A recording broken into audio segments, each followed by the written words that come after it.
أعوذ بالله من الشيطان الرجيم. بسم الله الرحمن الرحيم.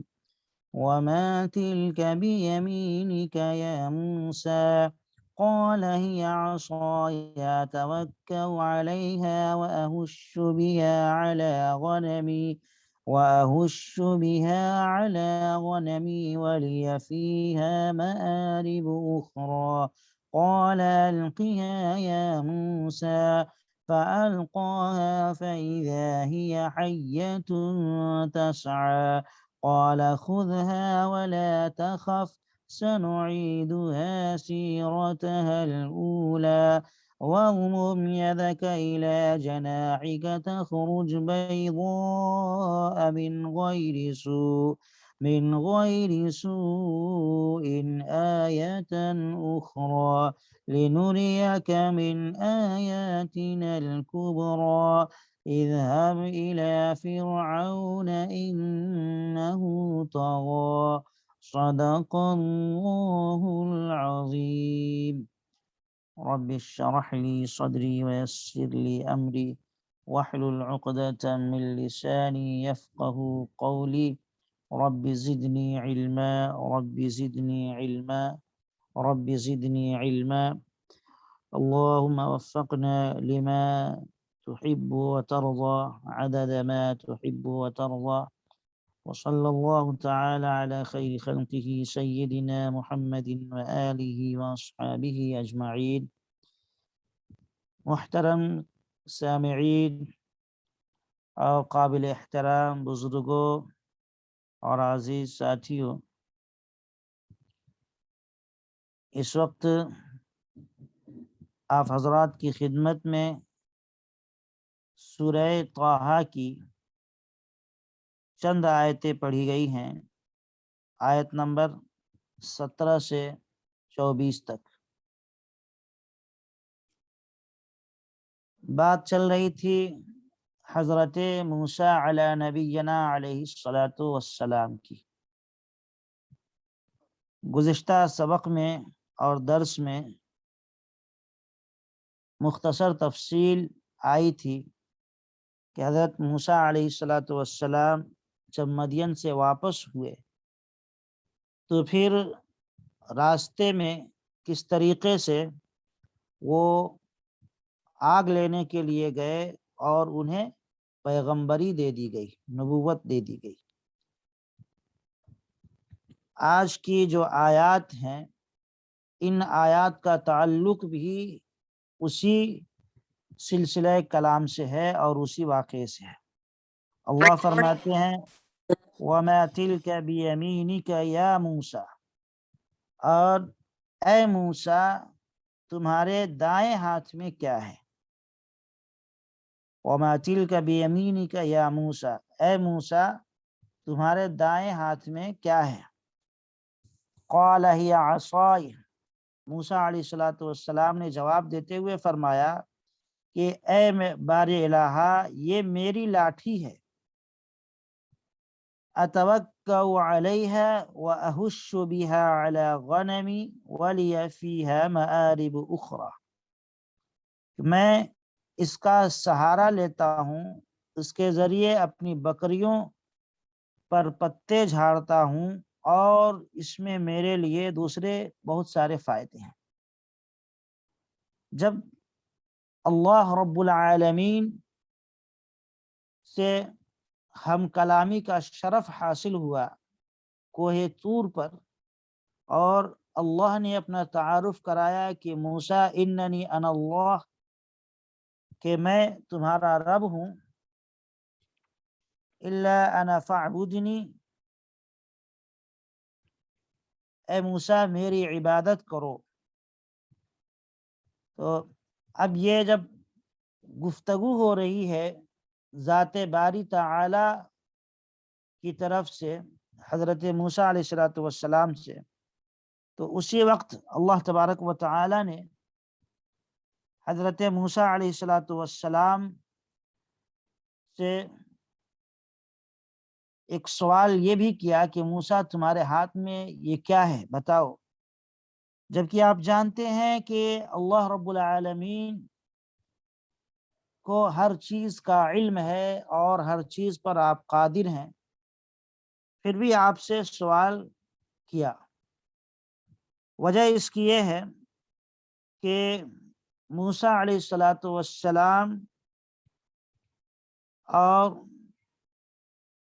اس وقت ان کی جو حالت تھی موسیٰ علیہ السلام کی، تو وہ یہ حیرت انگیز جو مناظر دیکھے تھے، وہ درخت کے اندر جو آگ لپٹ رہی تھی، تو اس کی وجہ سے ان پر ایک طریقے سے گھبراہٹ طاری تھی اور وہ کچھ پریشانی محسوس کر رہے تھے۔ تو اللہ تبارک و تعالی نے اپنے خاص لطف اور مہربانی کا آغاز کیا اور ان کی پریشانی کو دور کرنے کے لیے نہایت دوستانہ انداز میں خطاب کرتے ہوئے کہا کہ موسیٰ، یہ تمہارے ہاتھ میں کیا ہے؟ اس کے علاوہ اللہ رب العالمین نے یہ جو سوال کیا حضرت موسیٰ سے، تو مفسرین نے اس کی ایک وجہ اور حکمت یہ بھی لکھی ہے کہ آگے چل کر کے ان کے ہاتھ میں جو عصا اور لاٹھی تھی، اس کو سانپ بنانا تھا، اژدہا بنانا تھا، اس لیے اللہ نے پہلے ہی ان کو متنبہ کر دیا کہ اے موسیٰ دیکھ لو تمہارے ہاتھ میں کیا چیز ہے، یعنی بالکل یقین کے ساتھ تم اس بات کو سمجھ لو کہ تمہارے ہاتھ میں لاٹھی ہی ہے، تاکہ آئندہ جب یہ سانپ بن جائے تو یہ نہ سمجھ لو کہ کہیں بھائی میں نے اندھیرے میں، رات کے اندھیرے میں لاٹھی کے بجائے سانپ کو پکڑ لیا تھا اور لاٹھی سمجھ رہا تھا، یہ نہ تمہارے ذہن میں خیال پیدا ہو جائے۔ اس لیے اللہ رب العالمین نے یہ کہا کہ دیکھ لو تمہارے ہاتھ میں کیا ہے۔ اب عزیزان محترم، ایک تو ان کی پریشانی جو تھی اور ان پر جو گھبراہٹ طاری تھی، اس کو دور کرنا مقصود تھا۔ سوال سے ایک ہی حکمت یہ ہے، اور دوسری حکمت مفسرین نے یہی بتلائی ہے کہ وہ بالکل کنفرم ہو جائے کہ نہیں، میرے ہاتھ میں لاٹھی ہی ہے، سانپ نہیں ہے، کوئی اور چیز نہیں ہے، میں نے لاٹھی ہی پکڑی ہے، تاکہ جب وہ سانپ بن جائے تو انہیں یقین ہو جائے کہ یہ اللہ کی قدرت کا کرشمہ ظاہر ہو رہا ہے۔ قال هي عصای، موسیٰ علیہ السلام نے جواب میں کہا کہ اے اللہ، یہ میری لاٹھی ہے۔ اور دیکھیے جواب کو موسیٰ علیہ السلام نے یہاں لمبا کیا ہے، صرف یہ کہہ دیتے کہ یہ میری لاٹھی ہے تو جواب ہو جاتا، سوال کا جواب مکمل ہو جاتا، لیکن موسیٰ علیہ السلام نے جواب کو ذرا لمبا کیا اور کہتے ہیں اتوکأ علیہا واہش بہا علی غنمی ولی فیہا مآرب اخری، کہ اے اللہ یہ میری لاٹھی ہے، میں اس پر ٹیک لگاتا ہوں اور اپنی بکریوں کے لیے میں اس سے درخت کے پتے وغیرہ توڑتا ہوں، جھاڑ کر ان کو کھلاتا ہوں، وَلِيَ فِيهَا مَآرِبُ أُخْرَى، اور اس کے علاوہ میرے لیے اور بہت سارے کام ہیں اس لاٹھی سے۔ اتنا کہہ دینا کافی تھا کہ یہ میری لاٹھی ہے، مگر موسیٰ علیہ السلام نے جواب کو لمبا کیا اور اس جگہ اصل جواب کے علاوہ کچھ اور باتیں اس میں اضافہ فرما دی۔ اول یہ کہ یہ عصا میری ہے، اور دوسری بات کا اضافہ یہ کیا کہ اس سے اپنے بکریوں کے لیے درختوں کے پتے جھاڑتا ہوں، یہ میرا ایک کام ہے، اس لاٹھی کا ایک فائدہ ہے۔ اور تیسرے یہ کہ اس سے اور بھی میرے بہت سے کام نکل جاتے ہیں۔ معلوم ہوا کہ عصا اور لاٹھی کے بہت سارے فائدے ہو سکتے ہیں۔ اس اب عزیزان محترم، حضرت موسیٰ علیہ السلام نے جواب کو لمبا کیوں کیا؟ مفسرین نے اس کی بھی وجہ بتلائی ہے کہ تفصیلی جواب جو دیا اس کی وجہ یہ تھی کہ اللہ رب العالمین سے ہم کلامی کا شرف حاصل ہو رہا ہے، بات چیت ہو رہی ہے، تو موسیٰ علیہ السلام نے مناسب سمجھا کہ بھائی موقع غنیمت ہے، بات جتنی لمبی ہو جائے گی یہ ہمارے لیے سعادت اور خوش نصیبی کی بات ہوگی، ہمارے لیے خوش نصیبی کی بات ہوگی، جتنی دیر ملاقات رہے گی یہ وقت بڑا ہمارے لیے قیمتی بن جائے گا، اس لیے جواب کو لمبا کیا، کیونکہ آپ جانتے ہیں کہ انسان جب کسی سے عشق اور محبت کرتا ہے تو، اور جب اس کا محبوب اس سے ملاقات کرتا ہے، اس کی طرف مہربانی کے ساتھ متوجہ ہوتا ہے اور پیار سے اس کو دیکھتا ہے، تو وہ یہ چاہتا ہے کہ بھائی میں اس سے اور زیادہ بات کروں، ملاقات کا ٹائمنگ بڑھا دوں، کیونکہ اس کو ایک طریقے سے لذت محسوس ہوتی ہے اور وہ اپنی خوش نصیبی سمجھتا ہے کہ میں جس سے محبت کرتا ہوں آج اس سے میری بات ہو رہی ہے تو بات لمبی کریں۔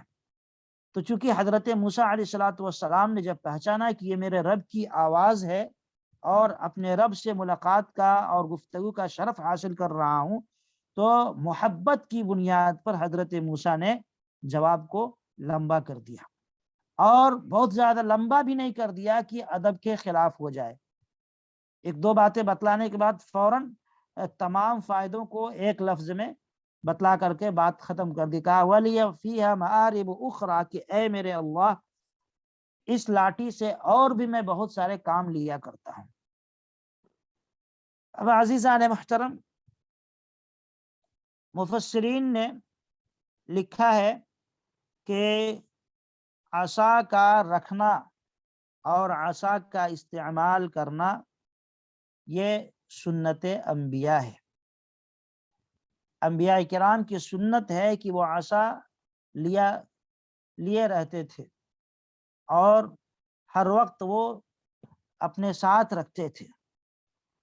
رسول اللہ صلی اللہ علیہ وسلم سے بھی بہت ساری احادیث میں اس بات کا ثبوت ملتا ہے کہ آقا صلی اللہ علیہ وسلم نے عصا استعمال فرمایا ہے۔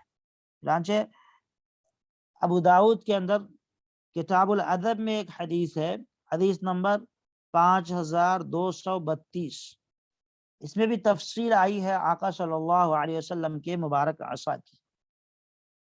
تو گویا کہ عصا کا رکھنا اور عصا کا استعمال کرنا یہ سنت انبیاء ہے۔ یہی وجہ ہے کہ بہت سارے اکابرین اور بزرگان دین آج بھی عصا کا استعمال ان کے ہاں جاری ہے اور عصا وہ ہر وقت ساتھ لیے چلتے ہیں۔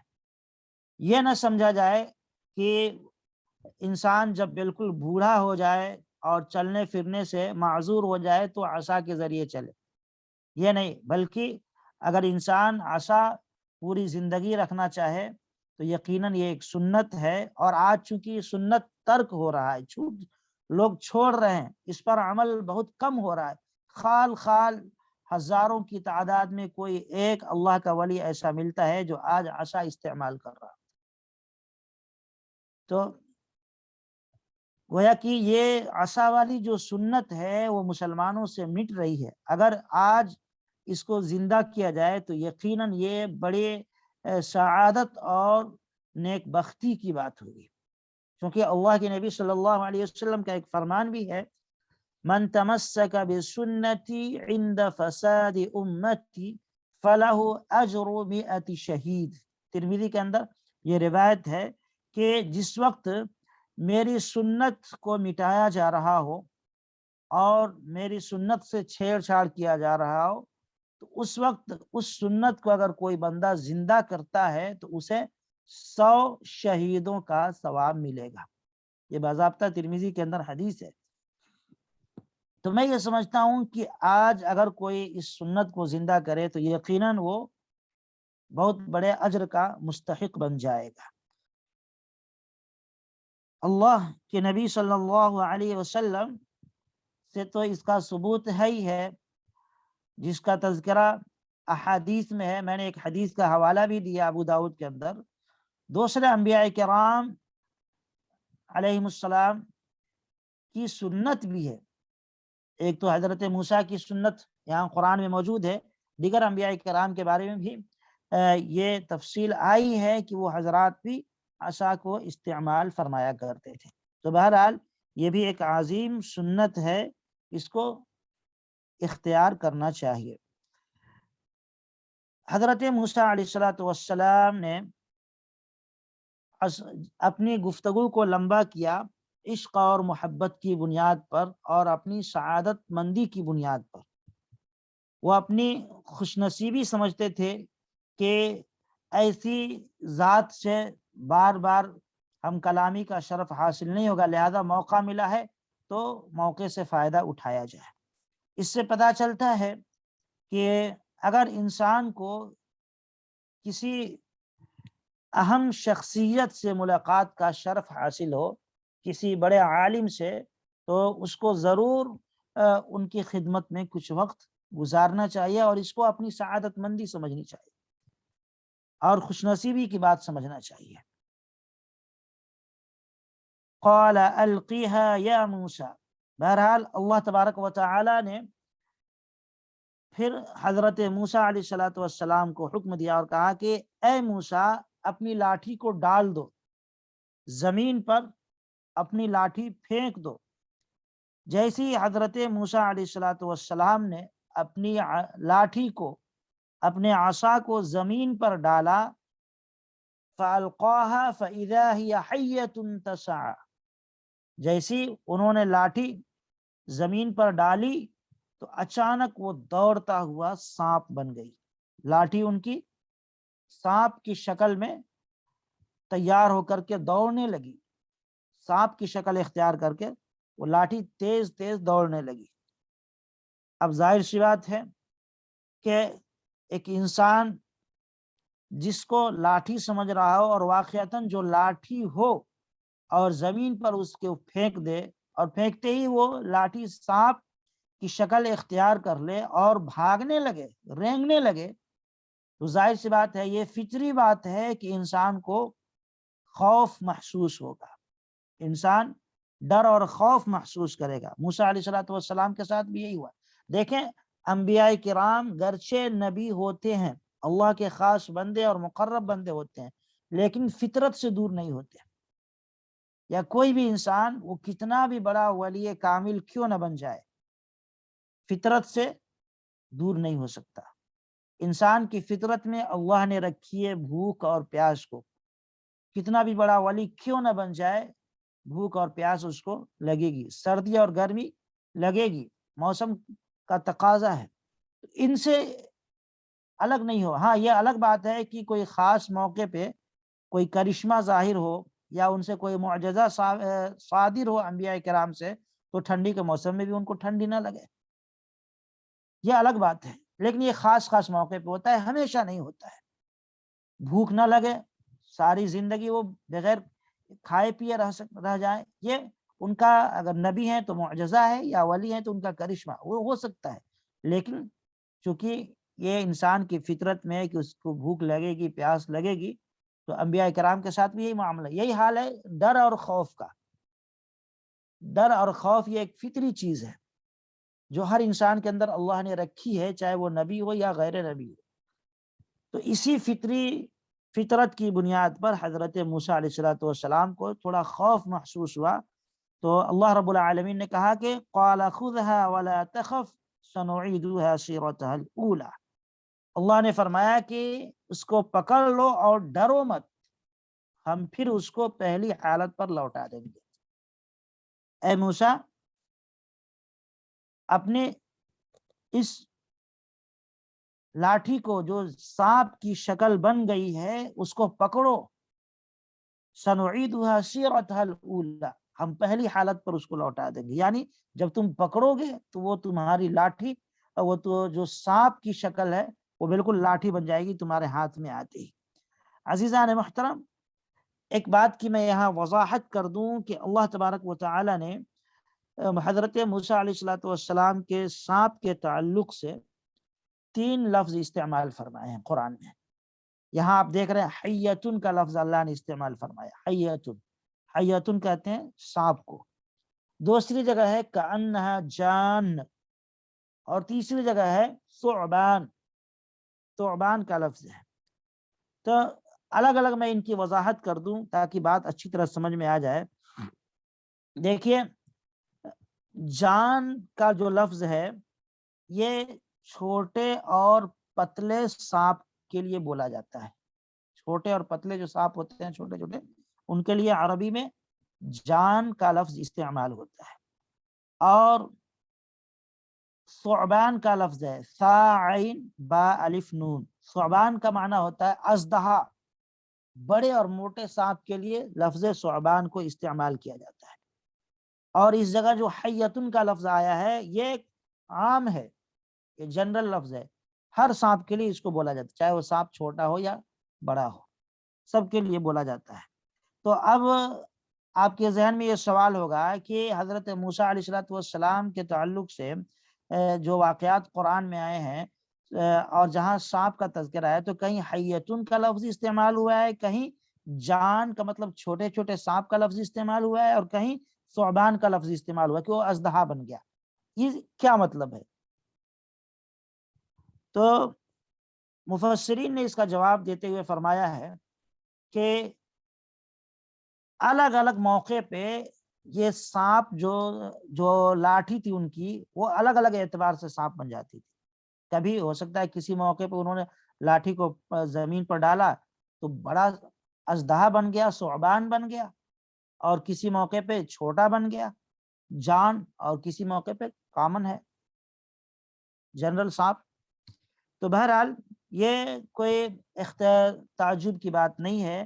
انہوں نے ایک ہی مرتبہ لاٹھی نہیں ڈالی پوری زندگی میں، بلکہ آپ آئندہ سنیں گے بھی، اور پہلے سے آپ کو معلوم ہے کہ فرعون کے دربار میں بھی انہوں نے اپنے لاٹھی کا کرشمہ ظاہر کیا تھا، اور یہ لاٹھی والا کرشمہ انہوں نے کئی موقعوں پر ظاہر کیا ہے. تو ہو سکتا ہے الگ الگ موقعوں پر وہ سانپ کا سائز بڑھتا ہو، اس اعتبار سے اللہ نے الگ الگ لفظ استعمال فرمایا قرآن کے اندر. بہرحال یہ کوئی تعجب کی بات نہیں ہے اور اعتراض کی بات بالکل نہیں ہے.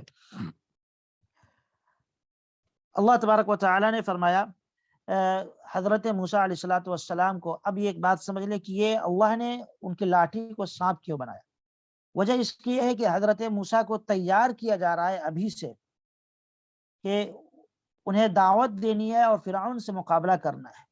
تو فرعون کے بارگاہ میں جب جائیں گے تو کچھ ثبوت لے کر جانا پڑے گا، اور پختہ ثبوت جو اس بات پر دلالت کر سکے کہ یہ اللہ کے سچے نبی ہیں.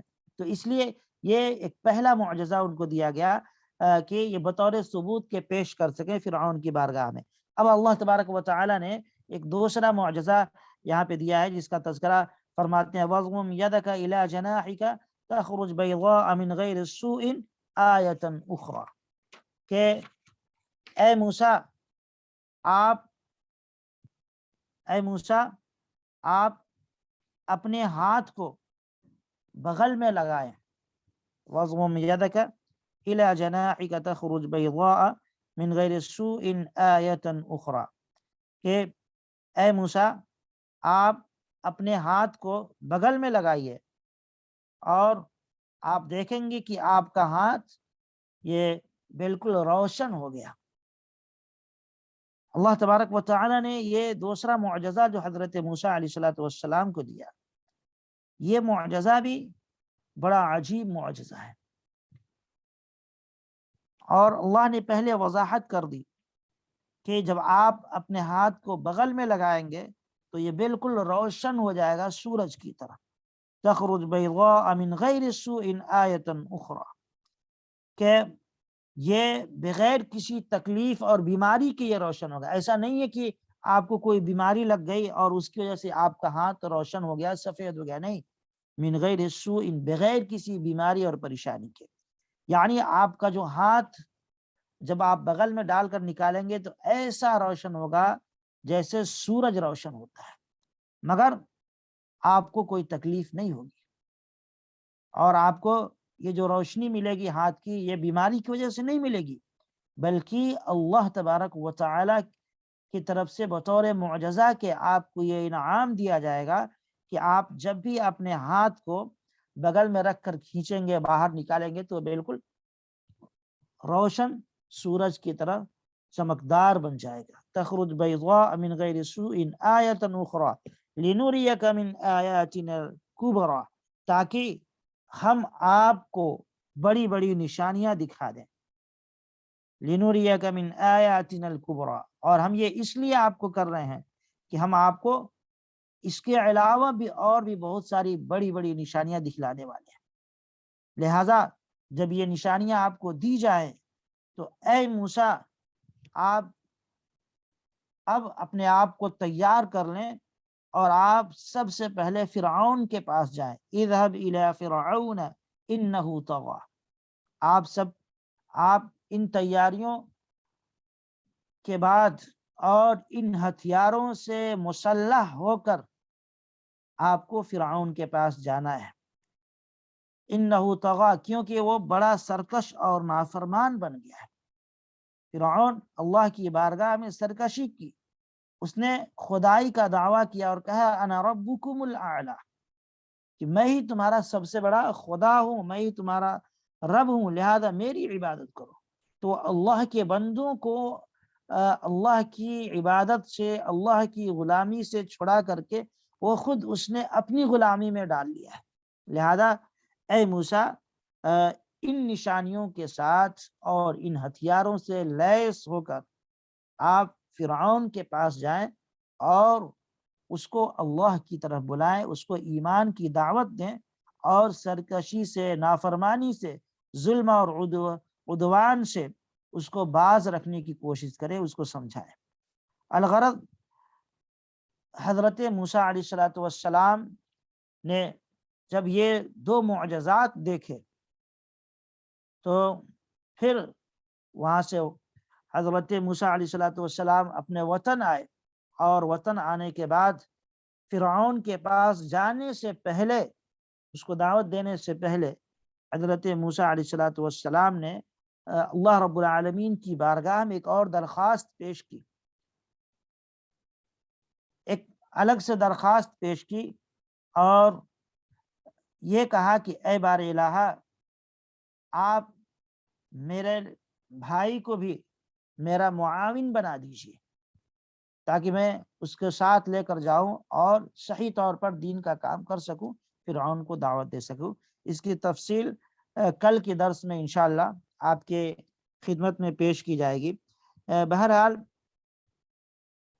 دو چار باتیں جو آج آئی ہیں ان میں سے اہم تو یہ ہے کہ انسان اللہ کی ذات پر مکمل یقین رکھے، اور اللہ تبارک و تعالی کی قدرت بڑی عجیب ہے کہ وہ جو چاہے کر دے، وہ واللہ علی کل شیء قدیر، وہ ہر چیز پر قادر ہے۔ وہ چاہے تو سانپ کو لاٹھی بنا دے، لاٹھی کو سانپ بنا دے، چاہے تو ہاتھ کو ایسا روشن اور منور کر دیں کہ سورج بھی اس کے سامنے ماد پڑ جائے، اس کی روشنی پھیکی پڑ جائے۔ یہ اللہ کی اپنی قدرت ہے۔ اللہ کبھی کبھی اپنی قدرت کے عجائبات بندوں کو دکھلاتے ہیں تاکہ بندے سیدھے راہ پہ آ سکیں اور اس کی ذات کا مکمل یقین کر سکیں۔ اللہ رب العالمین ہمیں اور آپ کو اور ساری انسانیت کو اللہ کی ذات پر مکمل یقین نصیب فرمائے، اسی کے سامنے جھکنے کی اور اسی کی عبادت کرنے کی توفیق نصیب فرمائے۔ وآخر دعوانا ان الحمد للہ رب العالمین۔